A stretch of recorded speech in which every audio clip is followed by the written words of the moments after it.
صدای وحید مرادی، کاری از مهدی عبدی.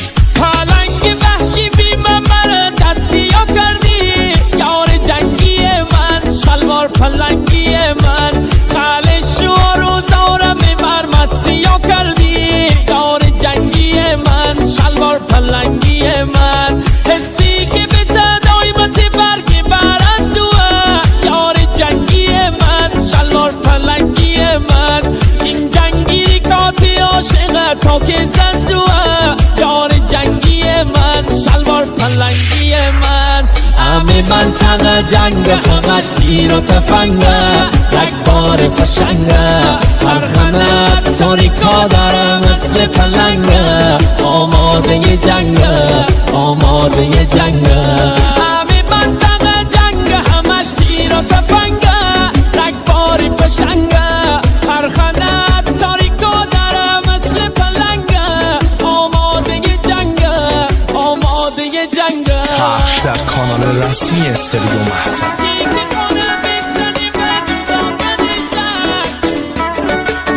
sevilmusic.com.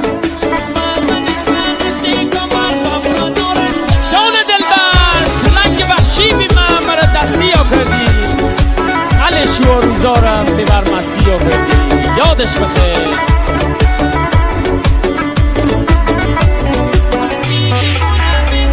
هر کی که خانه بزنی و جدا کنی شک، یار جنگی من، شلوار پلنگی من، شوما من خانه کمر و من نارنجک، یار جنگی من، شلوار پلنگی من، همه دوننه که هستیم اول و آخر، یار جنگی من، شلوار پلنگی من، کسش دست رگ زمان نکندی باور، یار جنگی من، شلوار پلنگی من.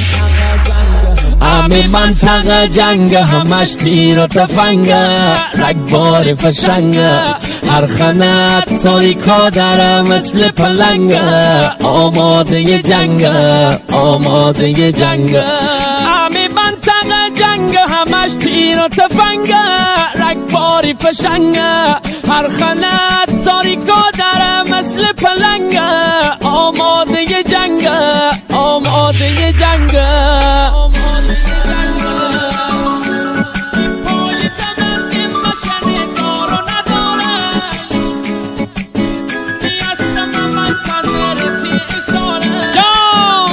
یار جنگی دا، شلوار پلنگی دا، پای زمان مشن دار و نداره، یار جنگی من، شلوار پلنگی من، شدونی هستم منتظرتی اشاره، یار جنگی من، شلوار پلنگی من، اتارک داره به اسم غیرت خالی خوره، یار جنگی من، شلوار پلنگی من، هم تی پیش بوری من تناب داره، یار جنگی من، شلوار پلنگی من. همه منطقه جنگ، فقط تیر و تفنگه، رگبار فشنگه، هر خمت تاریکا داره مثل پلنگه، آماده جنگه، آماده جنگه.